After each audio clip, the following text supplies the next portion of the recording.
is Father Bob Warren of the Franciscan Friars of the Atonement. Thank you for listening to this rebroadcast of the Ave Maria Hour radio show. The Friars' popular Ave Maria Hour was first brought to the radio airwaves in 1939, recorded in New York City and on the mountainside grounds at Graymoor, our home in Garrison, New York. These timeless classic stories of the Bible and the lives of the saints came to life each week through dramatic reenactment by professional actors and actresses. You know, friends, Christ once said, "Do not hide your treasure under a bushel." In saying this, he meant share your gifts, share your talents. The Friars of the Atonement feel the message in these broadcasts remains as powerful and timely as when they were originally aired, and we are so happy to be able to share them with you today. To learn more about the missions and ministries of the Friars of the Atonement, I invite you to visit our website, www.atonementfriars.org. In the meantime, sit back and enjoy this rebroadcast of the Ave Maria Hour.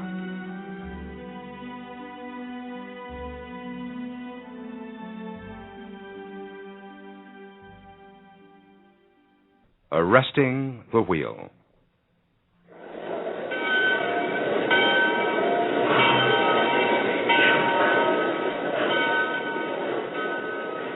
No one is safe anymore, Dietrich.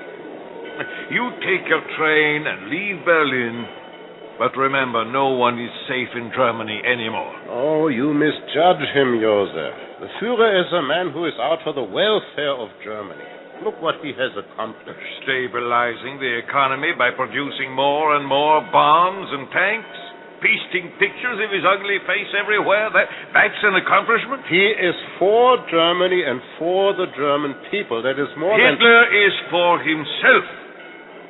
How can you not see it? But people must be permitted their patriotism. I love my country. Flag shaking and slogan shouting have nothing what to do with the love of country. Hysteria is a word for it, and it is the Führer who has worked them up to it for his own mad purpose. Well, when I see it, I will believe it. Dietrich, we need you here in Berlin. We need men who are sane and can stand up to these times. I am not a politician. I am a minister. I have my career. I have my priestly work to do. Not for long. What do you mean by that? When the war comes. There won't be any war. One time, Dietrich, you were not such a coward. How am I a coward? Well, running off to Finkenwalde to live with a bunch of students, children, where you tell them all about God and the divine grace and all the sweet things of theology, while the Nazis twist the minds of our people more and more and take us closer and closer to war, and good men are whisked off to prison in the middle of the night. Who is in prison? Who do you know that is gone to prison? And if they have, there's a good reason for their being there. Of course there's a reason. The tyrant wants them there. He is not a tyrant. A tyrant is one who opposes the will of the people. Hitler is the embodiment of the will of the people. I give up on you, Dietrich. What will you do when the war comes, huh? Will you take off your cassock and become a soldier? I will not. Well, you'll have to. The Führer will demand it. I will refuse. A true Christian cannot take up arms to destroy human life. We, all men, make up the body of Christ. We are each of us other Christs, whether we are Germans or Frenchmen or Englishmen or even Americans. When we kill a man, we are killing Christ. An interesting point of view, my friend. You preach that in your pulpit and see how long you will last. Speech is free and open here in Germany. Germany is a prison, except you don't recognize it. Well, I won't be in Finkenwalde forever. I'll come back to Berlin. By then, it may be too late. For you as well as for Germany. Well, here's my train. So what can I do anyway, Joseph? What can any of us do? We can't stop history. Oh, that's what's wrong with you, Dietrich. You think you're helpless. Well, we could argue, the two of us, forever, Joseph. I suppose that's why I love you. Wait. Here. Here's some candy I brought for you. Oh, well, thank you, Joseph. And farewell. Go on. You'd better hurry. Farewell.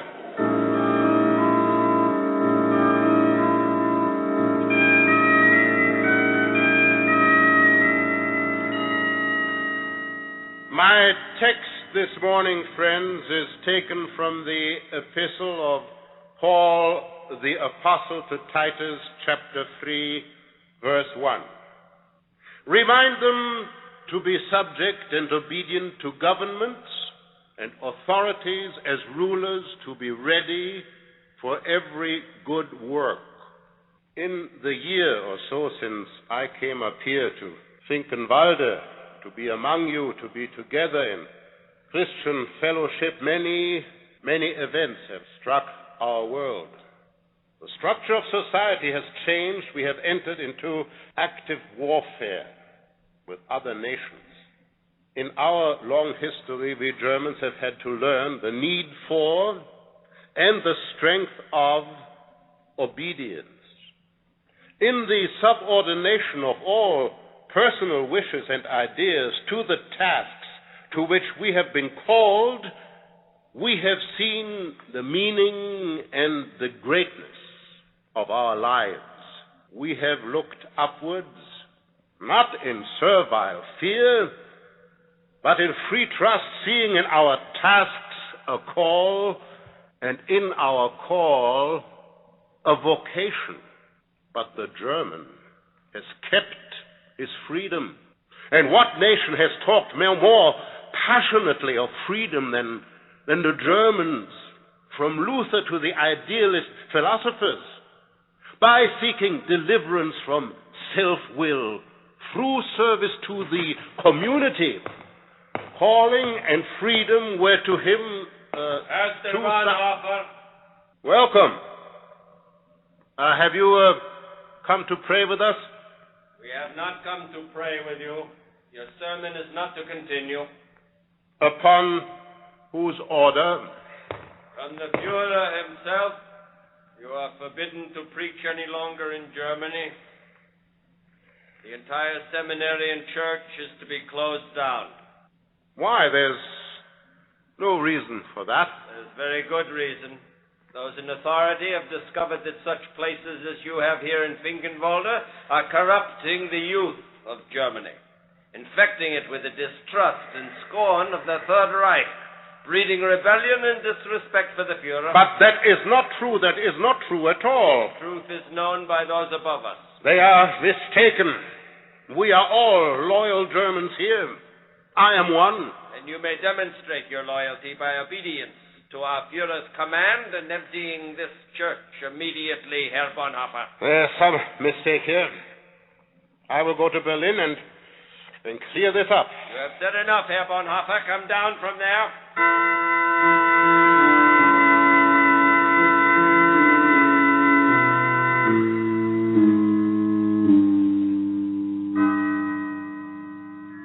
What did you accomplish, Dietrich? Oh, waited 5 long hours. Whom did you get to see? Herr Leipolz and his entourage. And? Well, they wouldn't listen. I don't think they heard a word I said. Yes, that sounds like our new Germany. I explained. I showed them copies of my sermons, my lecture notes. Did they say your case would be reviewed? Yes, they did. The SS always says that. I even requested an interview with the Führer, and they laughed. Of course. These days you couldn't get within 1,000 yards of him. He's very careful. Now, what am I going to do, Joseph? I am a preacher who can't preach. You can write. Write a book. Not that you'll get it published. Things have changed, Joseph. No, nothing has changed. It's only gotten worse. And your eyes are beginning to open. I can't stand you when you are this condescending. Dietrich, remember our talk at the railway station? I told you then there is no escaping the octopus that grips Germany. I feel more helpless now than I did then. But then do something about it. What is there to do? There are men who are thinking about things. Like what? Oh, various things. Tell me. There is nothing to tell. Mostly plans and possibilities. Such as? What good would it do to tell you? You believe in obeying authority and following the laws, however unjust. And what do you expect me to do? Preach in defiance of the Führer's order? You're not the first preacher to be suppressed, my dear Dietrich. You won't be the last, either. Well, this won't go on for long. These are difficult times. It's all temporary. Oh, did the SS tell you that today? What are the other preachers doing? Some of them have gone underground. Is there an underground? My God, do you realize how far you are from the 20th century and the day you're living in? Of course there's an underground. And have any of them been caught? Oh, you won't find it in the newspapers. But the Gestapo came to their doors nonetheless. Some of them are still with us. Joseph, are you involved? We're all involved one way or another. And what are you doing? Are you interested? What are you doing? We are preparing. For what? Rid Germany of the octopus. Well, how do you intend to do that? What are you planning? If we can find a way to rid Germany of the madman, Germany may yet be saved. I don't want to hear any more of this. He must be killed. Oh, that's murder. If a drunken driver is at the wheel, it is not enough to sit back and sweat and worry and talk. One must arrest the wheel, seize it from his hand. Oh, you're talking like a madman. Well, you said yourself no one can get near him. Perhaps. No, we must have patience. We are at war. There are threats from without, threats from within. He is just trying to hold things together. He is driving the car, and we are headed for a cliff. Join us, Dietrich. In murder? Never. I am against violence, you know that. But if there is no alternative... There is one. Be patient. Things will work themselves out. Join us, Dietrich, for your own sake. I am a German, and I shall stay an obedient German. As I said, what is the point of talking to you? I'm going home. Well, give my love to Maria. But you are coming to dinner tonight, aren't you, Joseph? Yes, I'll have dinner with you tonight. And tomorrow I shall meet with my fellow disobedient Germans.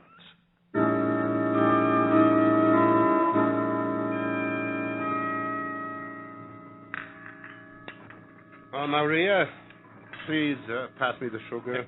What does one have to do, Dietrich, to convince this woman that I absolutely adore her cooking? Don't ask me. I've been trying for 10 years. Oh, what a liar you are. You never tell me anything. Maria, the man adores your cooking. Look at the roll of flab he's acquiring around his midsection. I'm as trim as I ever was. It's just that this suit doesn't fit me very well. Reality upsets your husband, Maria. You really are getting fat, dear. Fat? What do you call 160 pounds? You call that fat? Oh, will you sit down, Dietrich? You're getting fat and jowly, let's face it. Oh, you're both of you against me. Ah, poor dear. More coffee, Joseph. We'll just have a cup. Maybe I'm a little. Just a little extra. Mm-hmm. Well, I'll have to do some more bicycle riding. Yes, that's the trouble with a good meal. Life begins to look rosy afterwards. Prepare yourselves, everyone. Dr. Joseph Müller is about to wax serious. Oh, then it's time for me to scurry into my kitchen. Cigar, Joseph? Yeah, thank you. Ruinous to my health. But I love them. Dietrich, come to the window. Yes, what is it, Maria? Look, that red glow? That's a fire. My God, it's the synagogue. Oh, we must telephone in an alarm. Oh, save yourself the trouble. It'll do you no good. What are you talking about? See those men in black? They circled the entire building. Well, who in the world are they? The Gestapo. They are allowing their building to burn down. You know what's happening all over the city. Oh, what are you talking about? Where's the evening paper? Well, it's right here. I haven't read it yet. Well, I have. Yeah, listen to this. Here. A series of inexplicable fires have broken out in Berlin this past week. Buildings on Schönbergstrasse, Fasanenstrasse, Marienburg Allee, Eisenerstrasse, and other places have been affected. A full report is not in, but it seems that no Germans have been injured. Other cities around this country have had similar occurrences. Only Jewish synagogues have been struck. Our Führer himself has commented officially, and these are his exact words: "Fellow Germans, this outbreak of fires is obviously no coincidence, but a visitation upon the Jews for their incalculable sins against the Aryan race in the Third Reich.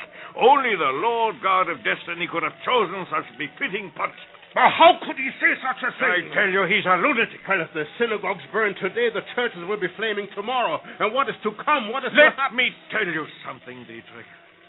One man says, "What is to come?" Another says, "But what is right and what shall I do?" And that is the difference between a free man and a slave. Joseph, where are you going? I have to get some air. Good night to both of you. Wait, Joseph. What is it?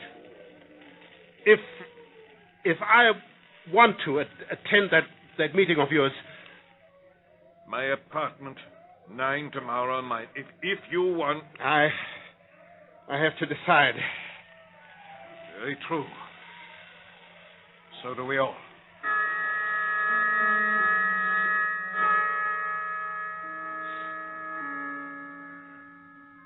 Why don't you come to sleep? I'll sit up a while.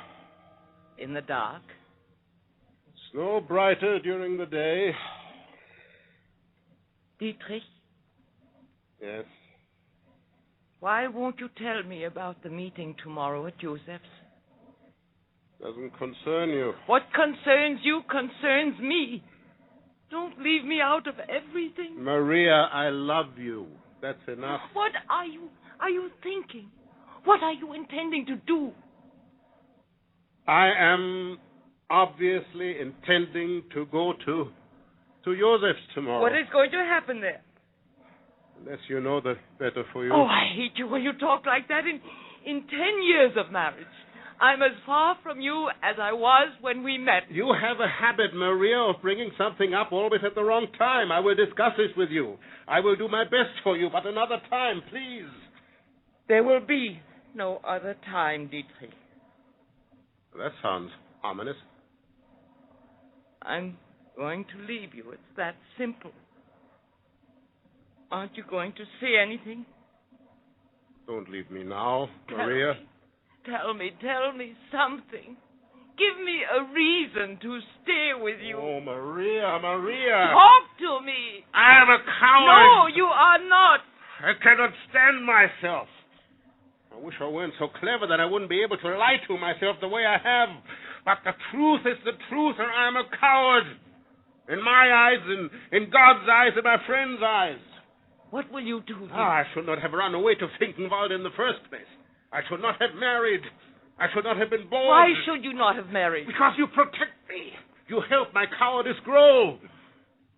Tomorrow this will change. How? I am going to Joseph's, where we will plan a way to arrest the wheel. Arrest the wheel? Take it and turn it and steer it right. We are going to stop the Führer if we can. I don't know how, but we will. If we have to kill him. No, please, Dietrich. I'm going to do my work as a man. Either I work to take his life or I take my own. That's how I feel, Maria. That's how I feel.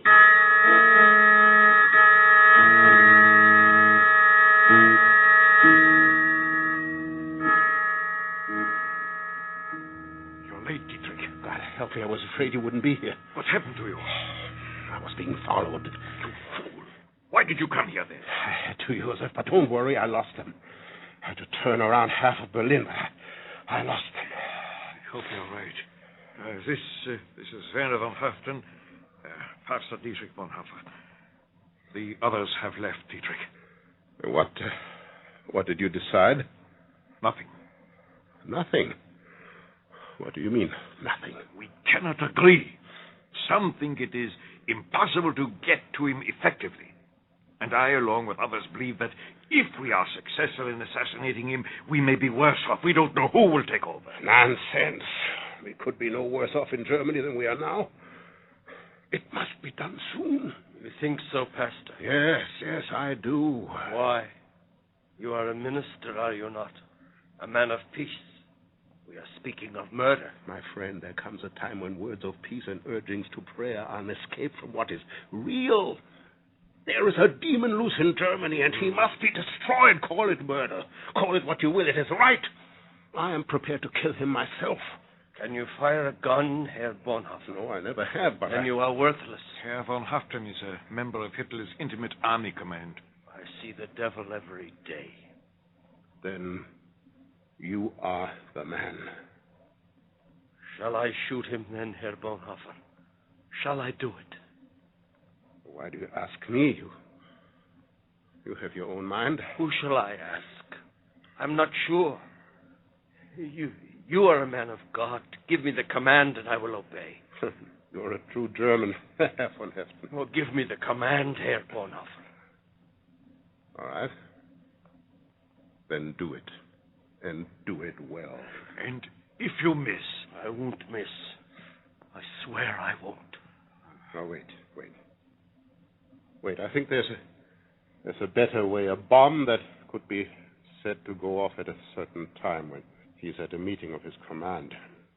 Could be placed under his chair. And you could step out on some pretext a minute or so before. Yes, a bomb is perfect. In a briefcase. I can put it in a briefcase.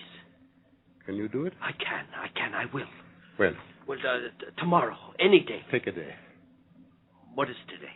July 18th? Oh, wait. Tomorrow will be difficult. There's a full staff meeting. The next day, July 20th, that is the day. But what if it fails? How can it fail? Well, bombs have been known not to go off, Van Höften, or to go off at the wrong time. Have no fear. It will be perfect. I will have help. If it fails, we are all of us in danger. So do not fail, please, Von Höften. Yes, be careful, my friend. Farewell. Good night, Von Höften. God go with you.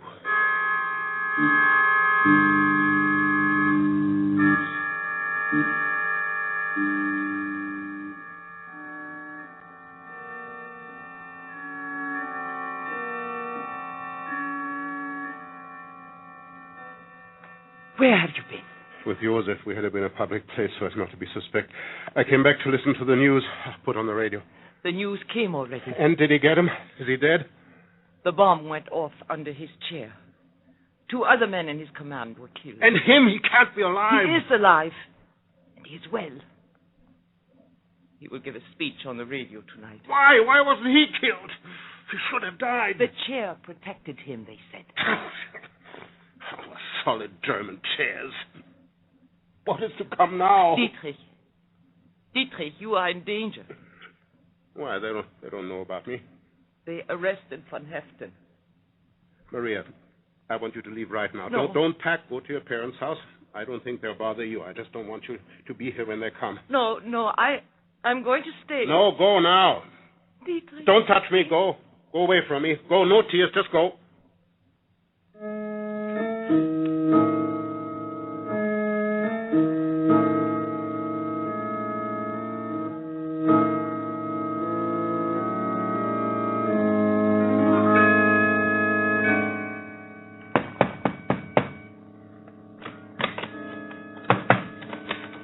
Pastor Dietrich Bonhoeffer, Yes. I've been waiting for you. come with us, please.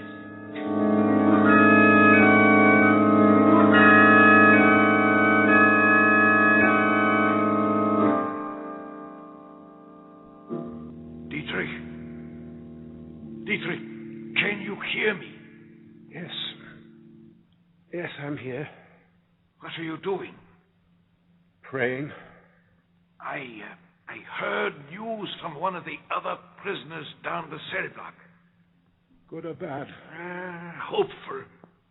The Allies are advancing toward Berlin. They are only a few miles away now. If we are kept in prison here another day or two, we're safe. Once Berlin falls, there won't be any more executions. Oh, how I hope so. Never been so hungry to live and breathe the air as I've been this past year. We'll live, I know it.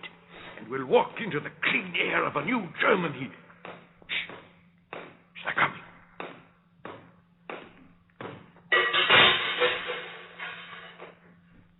Prisoner Bonhoeffer, wake up. I'm not sleeping. Come with me. I see. Dietrich. Quiet there. Dietrich, I'm sorry. Let's go, you. Sorry. Joseph, this is the end, but for me it's the beginning of life. Forgive me. Farewell.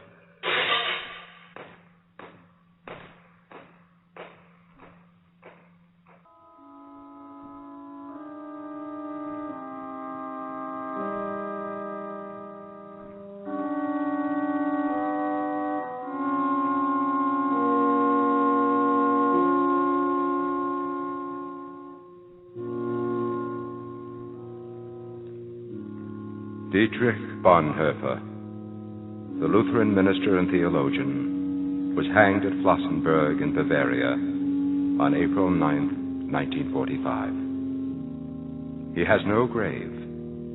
His ashes were scattered to the winds.